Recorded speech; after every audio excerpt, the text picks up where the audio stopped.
Hello friends, मी पौर्णिमा. माझ्या चॅनलवर तुमचं खूप खूप स्वागत आहे. आज आपण बघतोय एकदम हेल्दी असे मूग पालक अप्पे. अप्पे करण्यासाठी सगळ्यात आधी आपण मूग भिजत ठेवले ते 3 ते 4 तासानंतर मूग छान भिजलेले आहे. आपण त्यातलं सगळं पाणी काढून उपसून घेतलेलं आहे. आता मिक्सरच्या भांड्यामध्ये आपण मूग, त्यानंतर 2 टेबलस्पून एवढा बारीक रवा, त्यानंतर 2 टेबलस्पून एवढेच रोल्ड ओट्स, त्यानंतर पालक, आलं, लसूण आणि मिरची, चवीनुसार आपण त्यामध्ये मीठ घातलेलं आहे आणि थोडंसं पाणी घालून आपण हे मिक्सरला छान वाटून घेतलेलं आहे. बघू शकताय एकदम प्लेन असं आपलं हे बॅटर तयार झालेलं आहे. आता आपण ते बाउलमध्ये काढून घेऊ. आता यामध्ये आपण एकदम बारीक चिरलेला कांदा, त्यानंतर बारीक चिरलेला टमॅटो आणि अजून आवडीनुसार तुम्ही कुठल्याही भाज्या बारीक चिरून टाकू शकता.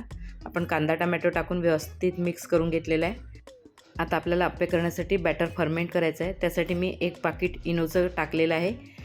त्यावर आपण थोडंसं पाणी टाकून इनो ॲक्टिवेट करून घेतलेलं आहे आणि इनो टाकून छान व्यवस्थित मिक्स करून घेतलेलं आहे बॅटर.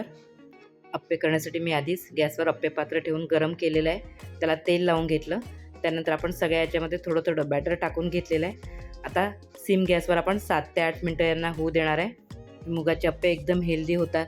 त्यामध्ये आपण पालक टाकला आहे, रोल्ड ओट्स टाकलेले आहे, त्यामुळे ते अजूनच ते हेल्दी होतील. तुम्ही टिफिनला द्यायला किंवा नाश्त्यासाठी कशाहीसाठी हे तुम्ही करू शकता. बघू शकताय वरतून छान सुकल्यासारखे झालेले आहे.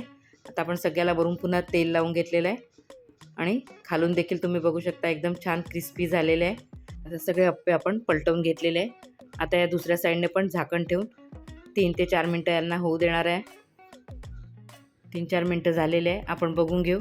आपण मुगाच्या चिला नेहमीच करतो. असे अप्पे एकदा करून बघा, नक्की आवडतील. मुख्य म्हणजे टिफिनला वगैरे न्यायला मुलांना खूप छान आहे, हेल्दी पण आहे आणि एकदम इझी पण आहे. सगळे अप्पे झालेले आहे. असेच आता आपण बाकीचे पण करून घेणार आहे. बघू शकता हे अप्पे तुम्ही सॉससोबत, ग्रीन चटणीसोबत किंवा लाल चटणीसोबत कशाहीसोबत तुम्ही सर्व करू शकता. एकदम सॉफ्ट असे आपले हे मुगाचे अप्पे तयार झालेले आहे. जर तुम्हाला रेसिपी आवडली असेल तर लाईक, शेअर, कमेंट करा. चॅनलला सबस्क्राईब करा आणि बेल आयकॉन जरूर प्रेस करा.